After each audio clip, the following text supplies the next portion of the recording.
So how did that progress your career then? Where did you go from there? We were flown.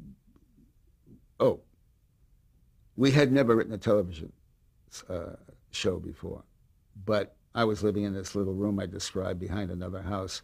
The house and our little place was owned by an extra, a woman extra, and the guy she was living with was an actor. So I ran into him and said, "Have you got any television scripts?" In those years, it was audio on one side of the script, video on the other side of the script.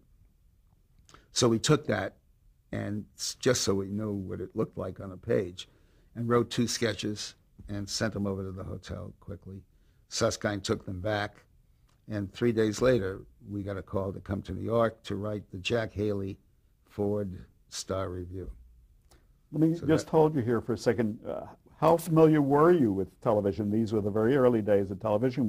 Did you own a television? I didn't own a television set. Used to go over to, and Eddie didn't own one either.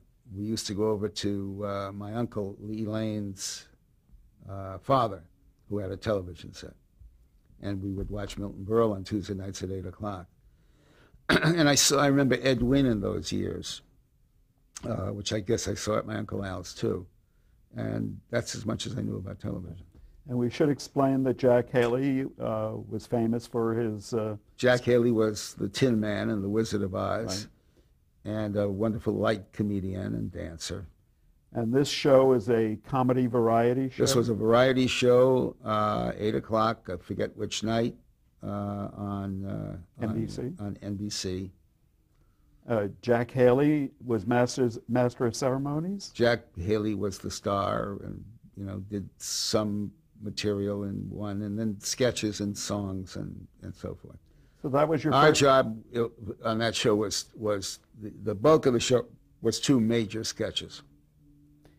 You weren't the only writers. You and Ed Simmons weren't the only writers. Only writers. And was this at the start of this show, or had it already been established? I think it had been on for a few weeks, and they needed some fresh blood. Who was